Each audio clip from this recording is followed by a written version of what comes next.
kita, mahal ng mga Diyos na sa gingarihan sa langit, tagiya sa mga kinabuhi. Ginoo, salamat sa tibok na semana, sa protection sa matag usa, sa mga lakaw mga gibuhaton. Nung nausap kami ng ikatigong karon sa balay, para nausap kami magatuon sa mga langit ng pulong, maghimaya, pinagi sa pag-ag. Kami magatuon usab sa mga pulong, ako yung kasi ng una-una, sa danin namo, ang dinikin ng mga kawang, pabilis sa kasing-kasing una-una, sa kini ang maipahat sa pagtao, wala pa na sa heights ka matuuran. Protection niya usab, ang mga mahal sa kinabuyog, asal sila karantah na, ili kayo usab sila, sa diskrasya katalagman, dating tao, dating spirito, ang naningo asab silang kinapito. Sa ilaw kami, sa mga sala, mag-asaman kami nakapasubo sa mga tubangan, sa pulong man, sa buhat o sa nangyayari. Salamat sa pagtubag sa mga pag-ampo, sa ngalan ni Jesus ng verse lang naman niluluwas. Amen.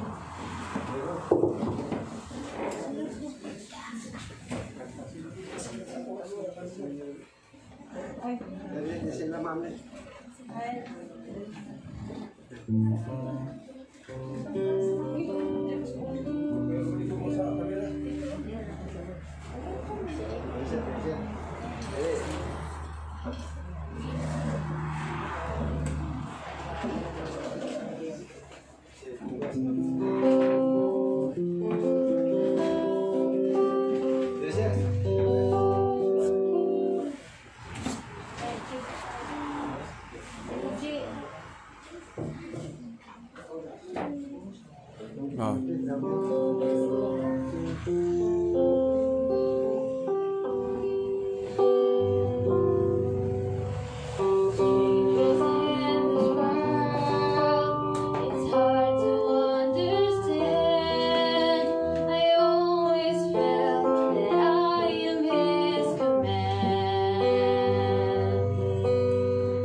May buntag sa tanan. Happy Holy Sabbath. Okay, so hangtod karon naglibo ko kung sa topiko. Meet in due season nga need karon diri sa congregation. Okay, kini ato mga bisita nan SDA. Pili pa. Wala pa maka-experience, ma'am. So kan ni-join kag simbas mga first time. Okay, so at least makita na to sa kinahanglang pagkaon kay ug mo ato taros gahi-gahi karlang murag og lisod dig digest ron wa pa maka sugod sa. Okay, so mangita tag option nga topiko nga makarelate tanan at least. Okay, so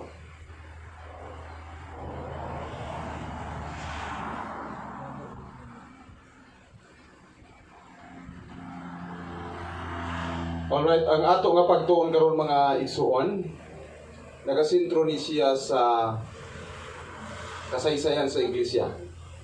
The True Church and the Church History. Makaplaga ni siya sa katapusang libro sa Biblia nga mao ang pinadayag.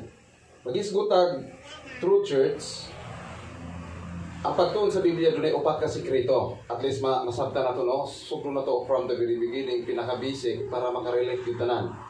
So, dunay pangutanang dako kay pangutanan ni nganong mi multiply ug maayo ang sikta o denomination. Usa ra may Biblia gitamdan sa Christianity. How come nga miabot sa 22,895 ka mga pagtulunan? Nya usa ra ka buok Biblia. Di ba na confusing? Kung usa ra Biblia dapat dili magkalayo nga magkatugma kay usa ra may gitun-an. Pero how come nga niabot ning ana kadaghan ang pagtulunan sa kalibutan? Okay, dunay upat ka sekretos pagtuon sa Bible. Ang una dunay gitawag literal kind of study, literal. For example, may nguntag sa sinugdan gibuhat sa Dios ang mga langit ug ang yuta in the beginning. So, kanang Genesis 1:1 literal na nga pagtuon, dili na ta kinahanglan og another verse as a support ana nga verse kay literal gi kay masabtan nato. Okay, so mo gitawag literal kind of study. Sikan gitawag og contextual or doctrinal or topical. Di ba ka lang mag-Bible study ta? Daghan kay tayong mga tekstong gamiton. Mukota gikan sa libro ni Mark, ni Matthew, ni Daniel, ni Paul. Bisan asa nga books na makuha, pero the same ang context. Kung sana ang kuha ba? Ang iyahang, for example, nag-topic ta og about the signs of the times. Mga ilhanan sa kapanahunan nga nagtudlo sa duol ng pagbalik sa Ginoo. Daghan kay sources sa mga libros Biblia nga atong basahon, pero naghisgotanan sa mga ilhanan. So mo nagitawag siya contextual. Muna sa tong lagda, daghan kay teksto pero pareho ra na sa usa ka topiko. Ikatulo dunay gitawag og historical. Once dili nato alam ang historical background, dili nato masabtan ang pulong sa Dios. Like for example, ingon sila sa Acts chapter 10. Ingon sila gilimpyuhan naman ang tanan. Ngano di man yun na ipakaon ang baboy. Nga gilimpyuhan naman na. So kung dili nato masabtan ang historical background niya sa writer o ang gisulatan, dili nato masabtan ang iyahang konteksto. So gikinahanglan ang historical background sa pagtuon sa Biblia. Ang ikaapat o ang usa sa pinaka-importante kini gitawag og symbolic nga kind of study, symbolical kind of study. Symbolic tungod kay daghang mga pagtuon sa Biblia nga symbolical. Okay? For example, mugamit si Jesus og parable kanang mga sambingay. Maglisod og relate ang iskribag para siya wala kay sambingay man. Labi na sa gitawag og prophecy. Sa prophecy, symbolical siya. Mingon si Daniel, nakakita ako usa ka mananap nga migawas gikan sa dagat, usa ka leon nga dunay pako sa leopard, dunay pako sa agila. Maglibog ka og imo nang literal, wala pa tay sukad nakita, sukad na nataos kalibutan dunay leon nga dunay pako sa agila, wa pa never na. Pero sa Biblia gisgutan siya, tungod kay symbolical. Kung magisgot po tag symbolical sa Biblia, kung magisgot tag woman, babae, duha lang ka babae sa Biblia nga simbolik. Nagrepresent ni siya sa church. Na nababasa sa 2 Corinthians 11:2. Ang babae nagrepresent sa iglesia. Dunay duha ka silang babae. So mag-ingon tag biblical nga pagpangitas kamaturan, dili kita maglisod. Pero magbista sa karatula, maglisod ta. Mamatay na lang ta, di pa nato matuyok ang relihiyon. Pero biblically speaking, dili kita maglisod kay duha ra may pilian. Duha ra choices sa Biblia kung mangita tag true church. Mag-isgot tag tinuod nga iglesia o bakat nga iglesia, makita ni sa Revelation chapter 12 ang true church, ang pure woman. Onya ang babae nga bigaon katong harlots mabasa sa Revelation chapter 17. So ato makita duha ra. Dili ta maglisod pangita, duha ra kanunay ang atong option. Okay, kung moadto ta sa Revelation chapter 12 verse 1, nakita ni nga panaaw ni Juan diha sa kalangitan, iyang nakita ang usa ka dako nga tilimadon, usa ka babaeng nagdisti og adlaw. Atong batayan kay kini lang nga verse 1 lang, grabe na daan ang iyang kahulugan ani sa simbolikal nga pagtuon. Iyang nakita ang usa ka dakong tilimadon sa langit, usa iyang nakita babay. Ang iyang sinina, grabe kita babay ng sininag adlaw, di ko mapagtong. Isa yun ganang adlaw ball of fire, unya mo ni sapot sa babay. Unya, unsa pa nakita? Ang bulan na silalom sa iyang mga tiil. Okay, o diha sa iyang ulo, aduna siya purong-purong, adunay 12 ka mga bituon. Kini pa lang, verse 1. Pwede na nato nito na og taas nga panahon o gato ning i-broad kayo ang iyang pagtuonan ni. Kaya ang babae nagrepresent sa church.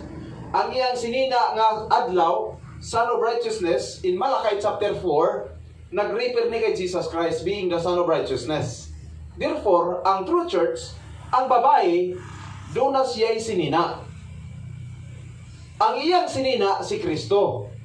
Kaya kung ang usa ka iglesia, literal, kanang babae maglakaw sa dalang way sinina, makauulaw dili. Walay sapot ba makauulaw dili? So katong nag-claim nga Kristohanon without Christ, kung wala siya Kristo, makauulaw na. Di ba ka, I am a Christian, pero wala dito Kristo. So wala, makauulaw. So kung ang usa ka iglesia babae, wala siya sapot nga adlaw nga kining Son of Righteousness nagtudlo kay Jesus Christ, hubo din siya makauulaw. So katong nag-claim nga Kristohanon nga wala ma-change ang iyang karakter, sa samang karakter ni Jesus makauulaw na. Mo na nga atong number 1 nga objective. Ngano nga kita misunod kang Kristo, kaya nga atong goal is to become like Him. Kopyahon na to si Jesus. So ang iyang mga positibo tanan nga mga buhat ato nang kopyahon. Maluluyon, mahigugmaon, manggihatagon, manlumo, tanan. Kung dili nato na nakopya, buot pasabot Kristohanon tay nagpaila pero wala tay Kristo, makauulaw na siya hubo. Okay. Bulan na siya tiil. Kung ato tanaw ng Biblia, ang bulan nagrepresent na kay ang kining iglesia, ang iyang duha ka lapalapa na nagtungtong sa bulan. Buti pasabot, wala siya doktrina nga dili biblikal.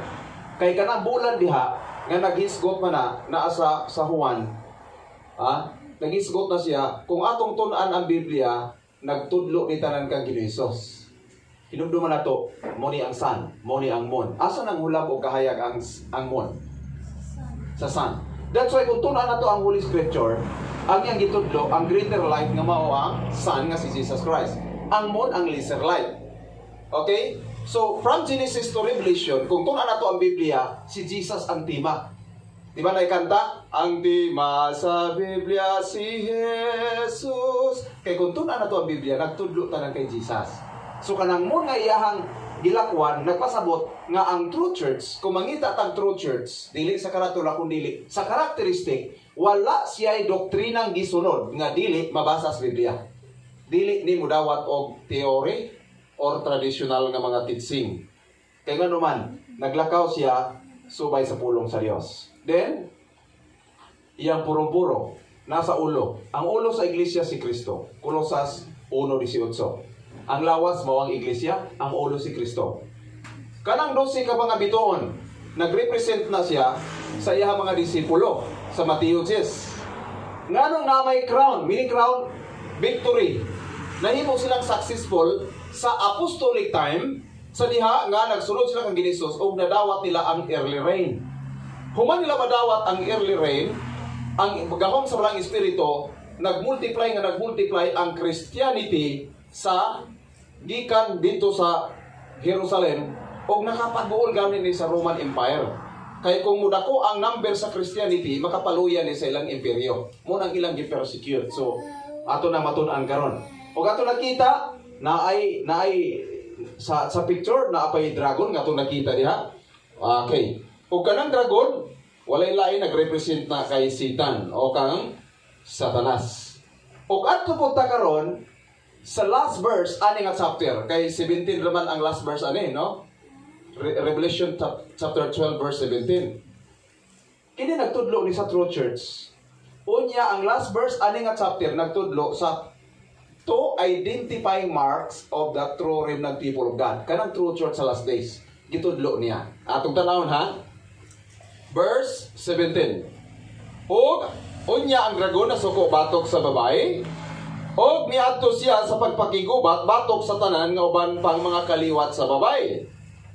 Sa mga na nagbantay sa sugo sa Dios, which keep the commandments of God and have the testimony of Jesus Christ. Kini nga bersikulo pwede na po nato ni gi-expound og maayo. Pwede ta dili mo lang up na next slide sa ato ang PowerPoint. Pwede na. Ato na po ning sabtog maayo. Okay. Kinsa ganitong babae nga gisgutan sa Revelation 1 nagsapot og adlaw? True Church, ang putli nga iglesia. Okay. Wala pa ko'y nabantayan diri. Unya ang dragon. Kinsa ang dragon? Si Satanas. Naa sa verse 7, 8 and 9, dunay war sa langit. Ang yawa nga mawang dragon, ang siripinti nakibatok sa dragon fighter, wala lain si Jesus Christ. So ang dragon, mao si Satanas, nasuko sa babae. Meaning to say, ang dragon nasuko siya sa babae, sa church. Pero batayan ninyo. Kama. Igo lang siya nasuko sa iglesia. Pero miadto siya og nakigira sa salin sa iyang binhi. Duha ni ka grupo sa mga tao. Although the same Seventh-day Adventist, the same Last Day Church, Last Day True Church na sila, pero dunay identifying marks sa kining gitawag remnant people of God. Although nga kini siya nabilong sa woman nga True Church, bantay na to ang Biblia, combination ang True Church sa duha ka grupo. Sa parable ni Jesus sa Matthew chapter 25, the parable of the 10 virgins, 5 of them were wise and 5 were foolish. Doon na kanunay na buang-buang, doon ay maalam. Okay? Doon ay karnero, doon ay kanding. But disita na sa True Church. So ang True Church karon dili pa pure. Nga makita na to 100% puro maayo. Kay naa may bunglayon, kauban sa trigo. Pasagdi ang bunglayon, mutubo, kauban sa trigo. Okay sa may mo harvest na, pagabulago na sila sa harvest time, final harvest. O ang mag-harvest mo, manurunda. That's why ang True Church karon na aning duha makita. So ningon diri, ang dragon na suko sa babae, apan miadto siya sa pagpakigira sa salin sa iyang binhi. Unsa ang pagila sa salin? Duha. Na ito identifying mark sa true remnant people of God, which keep the commandments of God and have the testimony of Jesus Christ. Nagbantay sa iyang kasuguan, number 1, o nagsunod sa testimony o pagpamato ni Jesus. Hinong to me, not all Seventh-day Adventists, dili tanang Seventh-day Adventists mito o sa testimony of Jesus. That's why naka-specific ng duha ka ilhanan. Ang tinuod nga Seventh-day Adventists nga mabilong sa remnant, nagtuman sa kasuguan, not only the 10 commandments, but also the laws of health. The laws of our being. Kadaghan kayo nito mas 10 commandments, pero wala nila gituman ang laws of health, being the right arm of the gospel. Bantayan na to, and have the testimony of Jesus. Doon ay daghan nga wala magpangabana sa writing, sa spirit of prophecy. Because the testimony of Jesus, according to Revelation chapter 19, verse 10, the testimony of Jesus is the spirit of prophecy. So kung gusto mo mangita sa unique and genuine Seventh-day Adventist, the true Seventh-day Adventist in these last days, walay lain, ilhunin mo sa duha ka identifying marks, which keep the commandments of God and have the testimony of Jesus Christ. Ngano, gihatag ni sa Dios being a detector. Even atong basahon ang Isaiah chapter 8 verse 20, o gisulat na sa True Revival, page 63, paragraph 1, We have a detector to discriminate between the truth and error, to the law and to the testimony. If they speak not according to this word, it is because there is no life in them.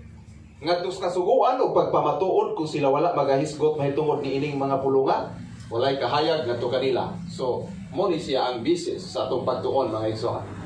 Now, para makasabot ang bayo karon kay munaog na mabutas another level sa sikretong ginisus ni. Sa iyang pagpanudlo, kanunay niyang gina-consider ba ang mga listeners. Pag nakakita siya na naagi pinakaubos, katugi ang naugod. Mo gina siya ang Christ method of teaching. So, dili porket although lain ang akong gi-prepare karon nga presentation, gitawag ni present truth in our present time, pero kay naay atong naugod, medyo kinahanglang medyo ma-adjust na, no? Ang principle na ana sa John 16:12, ingon si Jesus Christ, daghan pa akong isusulti kaninyo apan dili pa kamo makahimo pagdala nini karon. So sa nakita niya nga daghan pa unta sa gi-share pero nakita niya dili pa kaya, ninaog siya sa ubos nga level. Alright, biya ato pagtuon. Nganong labihang daghan ang pagtulunan ni Kuya Lap tibok naong sa yuta karon? Okay, ato gito na sa Revelation chapter 12 pagtudlo sa katapusang iglesia, sa pito ka iglesia sa Revelation chapter 2 and 3, dunay 7 churches. Gikan sa Apostolic Church nga mao ang Efeso o nag-end siya sa Laodicean Church nga mao Seventh Adventist. Another topic na po ni pati daghanan tunan. So dunay mga tawo mingon nga mao ni ang tinuod nga iglesia, mao ni iglesia. Nakadungog na ba mo magwawali? Sa lain-laing siktang miatos yung balay, nagdalag Biblia. Ug mingon, sister, madam, sir, may buntag. Niya mis inyo, usa ko ka magbubuhat Bible worker, missionary sa mauni nga grupo. Niya ako sa inyong balay kay gusto na kong pamatudan nga ang among sikta dili tinuod. Nakadungog na mo nga nang magwawali. Ikaw, nakadungog na ka? Nga ni ato sa inyo nga nagdala kog Biblia og daghang references. Kay gusto na kong i-prove kung tagaan ko nimog time. Nga kining iglesia kung diin ko nasakop pamatudan ako litra por litra nga dili tinuod. Nakadungog na mo? Ha? Wala ginaw. Unya ang tanang relihiyon mo, tanang relihiyon nagwali magyud ila tinuod, saan ni mo ron anapag ka? Sitol anaron. Nga wa man kakadungog nagwali ila baka. Kaya na palay mo ato sa ato nga kining amo bakak murag wa na ilison. Meron ta kahuman ang istorya. Kung bakak lang inyo mauli na. Nya kay may mga tinuod di, intintinod. Nga sao man ato ron. Okay. Tanawar ko na pati daghan ng gambalay. Una naglibog sila. Ingon to na usa ka ans researcher. Nag-research siya. Ingon siya, be, ako po nang i-research. Kini kahang amigas, ulmigas, aliwang, hamantik, hakot. Kada bang mga mama, na kay reliyon? Una-una ninyo, na reliyon wala? Ha? Na? Wala. Ato klaro ko ni kay ang iglesia nag-compose na duha ka grupo, wise and foolish virgins. So, kisay uyon nga na reliyon, tasan ka mo? Sa duha murong na. Duha. Tulo. Kisay uyon nga way relihiyon. Asam ni uban dapit ay na isa. Ang uban murag duha-duha. Nahibaluan ninyo, duha right choices, walay purgatorio. Kung dili langit impierno, walay purgatorio. Nya guman po na confused ang uban. Okay. Ingon ang ans researcher. Naghimo siya table nga glass. Ibutangan niya og paril nga glass pot. Nandakop din siya mamang ka-experiment pa niya. Iyang eksperimentuhan pag naabag relihiyon. Dakop siya aliwang, ulmigas, hamantik, hakot, sulog, uban pang mga mamang niya iyang eksperimentuhan. Pero doon na bagi relihiyon, butangan niya daghan kayong gambalay sa sulod. Butangan po niya karatula, Iglesia ni Cristo, Saksi ni Jehovah, Mormons, Muslim, Methodist, Baptist, Presbyterian, ato apila na pay banal. Nay Katolik. Listen, mabayas. Ano may bawaan gyud niya og ang sulom basig banal di ay. Or ang aliwang Katoliko. Ang eksperimentuhan. Bebe, dire butang niya sa glass. Pagkahuman niya buhat kay naa na may karatulog simbahan, ang building iyang giunahuna, may bawaan ginapulig na abagi relihiyon. Kisa kayo niingon na nay relihiyon. Ikaw no? Nakita na ka, ulmigas ng simba. Ha? Nakakita na ka ulmigas ng simba, wapa? Nakampo, nag-usip. Muragwa pa tingali. Kisa to hindi ko buhay relihiyon. Ato apod, mag-asawa ha, tanaw, di pareho sila prinsipyo. Kung wala yung relihiyon ang ulmigas, nakasundog tas karakter sa ulmigas. Kanang magsugat ng mama, kung sa ilang buhaton. Nagunsa? Naghaw? So nakakita kang na lips. So maghaw ko yung lips. So ba na? So ba na lang gibuhat? So how? Sige, ato i-consider nga how. Wa man kayo relihiyon ng ulmigas, siya ka mo relihiyoso maga mo. Nakakita mo ulmigas si siging hawk diha na nagsilos. Ha? Kamo kuno, Kristohanon makamong diboto. Pagkabuntag sa iyo ni gawas ni mo asawa ni hawk silingan. Unsay mo bation? Ha? Kaysa ba relihiyoso ninyo ang ulmigas o ang tao? Klaro mo tayo. Kinang lang naman si Itul ni. Nga tanawa ha, kinsay wise. Katong gamay kay utok, ito na itong utok ang ulmigas. Napo tingali. Nakabalad si magtarong po. Nakakita na mo ulmigas nga nagtambay? Wala. Pero bang, nakita na mo ulmigas nagatubang nagchismis? Sa tanang panahon, sa tanang oras, tanang adlaw, o sa may lang gibuhat? Nagtrabaho. Asa mo kakita nga nakakugis ulmigas tao? Sa panahon sa ting init, tudo, ipon. Pagabot sa tinguan, kita mo ulmigas ng utang o pagkaon? Nakakita na mo ulmigas ng utang lugaw noon. Wala na. Grabe mag-stock. Pero ang tao, pag-abot tinguan, street di katrabaho, kapakapa na tagahata na pito, malugaw. Yung ninyo, yung relihiyon. Ito klaro ko ni. Una niyang gibuhian, aliwang. Nga naman ang aliwang may gingan, anak. Gibase po siya ang lawas ng aliwang. Nabantayan ninyo sa tanang mama, kung saan pinakakusubudagan. Aliwang! Dilis na ng panahon, nakalamang at tambok. Sabi lang, kanay mo lawas niwang, morpitsido na. Oy, panahon sa persecution. Ang niwang, duha katikang, inubayan, sulop sa hangin, layo na atan. Pagdaga na, mura mapadpad na din na mag-isod yun. Ang tambok magkaligid-ligid pa bakilid na. Aliwang, buhi. Pas nila, namantayan nyo ha. Daga na loob, suot sa pultahas katoliko. Luksos bintana, suot bintanas baptist, luksos pultahan. Sa tanang reliyon, gisudlan. Pero ay gidugayan. Yung tao, huwag patasan ni mamanga. O may klaro din relihiyon eh. Buhiyan na po niya yung lain. Sulog, pero pareho na tanan. Ingon siya, maglibog tao na yung relihiyon, tinahon wala. Kaya nga pareho naman sila. Musulod, bugawas. Nyawa ang bagi respeto. Kaya naipultahan, arang bintana agi. Musulod, bugawas, bintana. Pero kay researcher man, o sa iyang gibuhat ng solusyon, nagkuha siya o kinugay. Kailan mo kinugay? Kamay. Huwag hapon? Asukar na lang. Nagkuha sa kinugay, gibutang niya baptist, dire.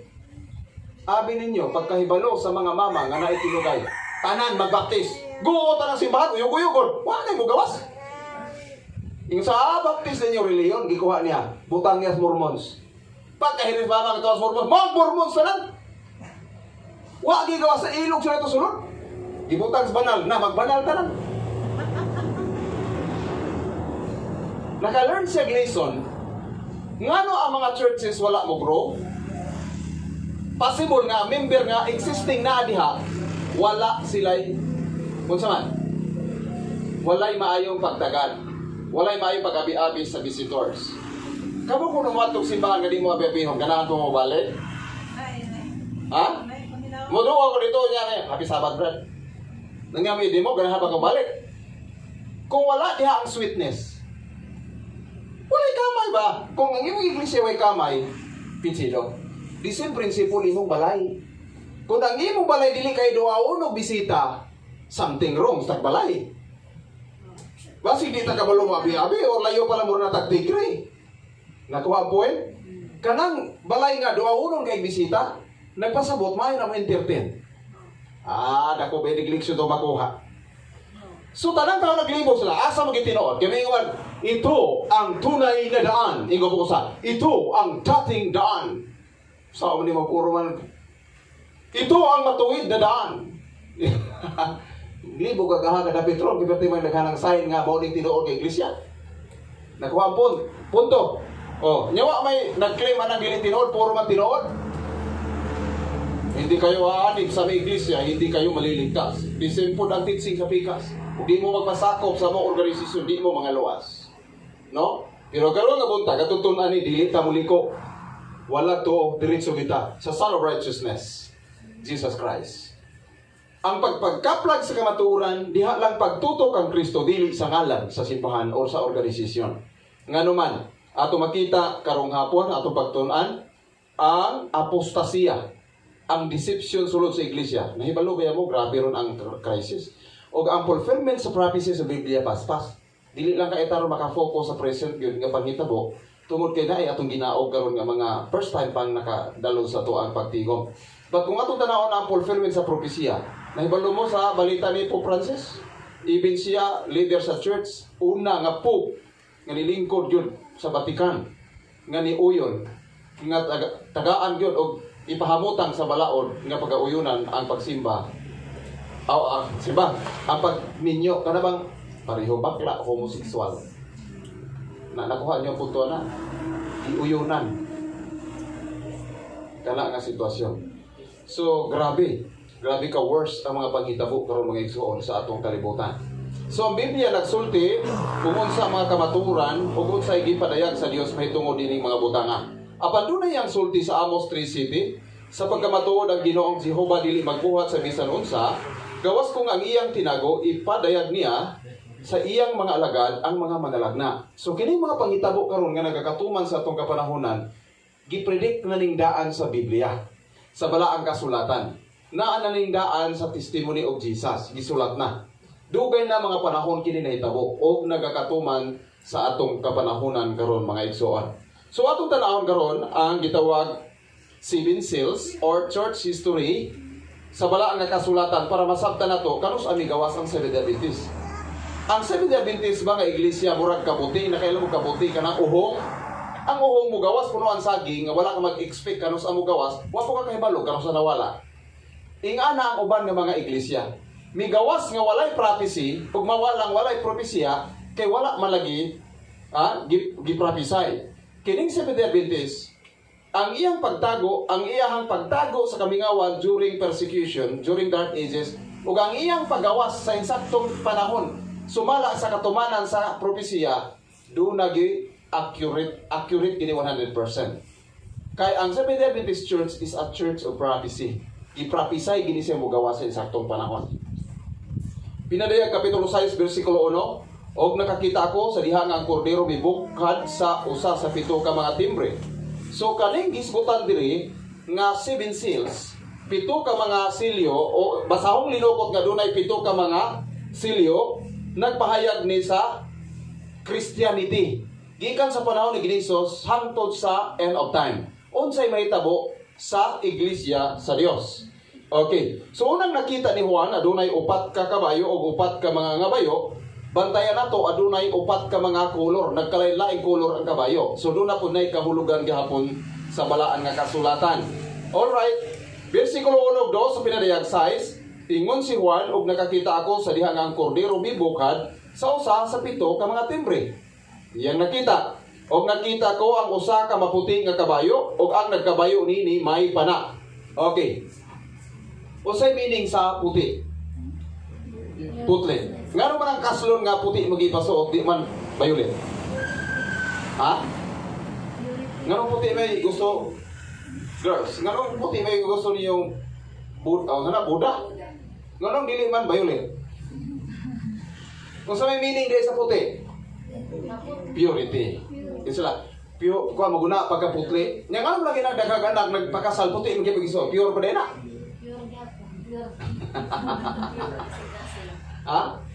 Putli ang pag may nahalay. Tiunay ba? So mag-iskutag puti nga kabayo, nag-represent ni sa putli nga iglesia. Atong tanawon karon kining riders o kining kabayo. Okay? O kaniya gihatag ang usa ka purong-purong o siya milakaw nga nagmadaugon og aron sa pagpanaog.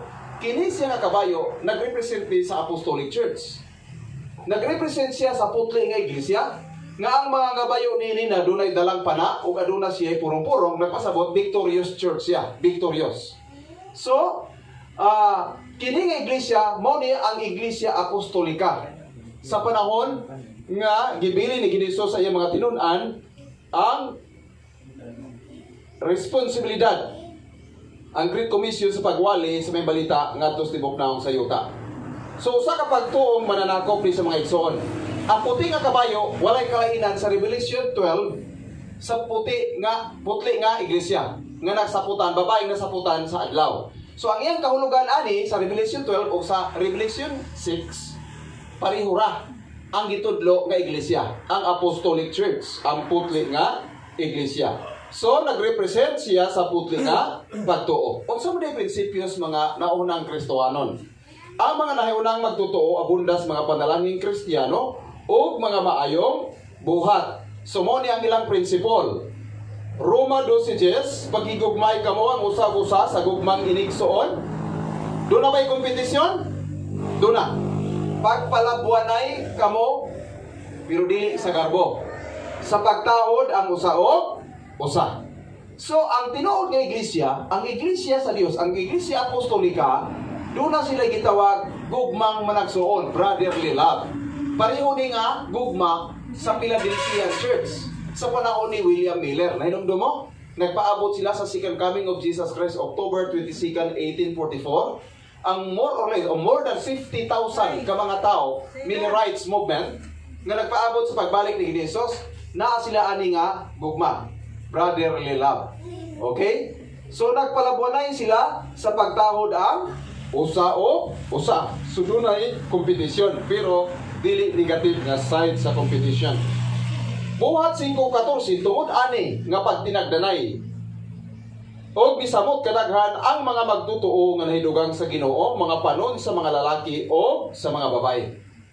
Misamot kadaghan ang nadugang sa magtutuo. So paspasan pagtubo sa iglesia. Tungod ni ana nga pagpakita sa pagminahalay. 5:29 sa buhat, kinahanglan mo'y among unahon pagsugot ang Dios inay ang tao. Mao ni ang ilang moto.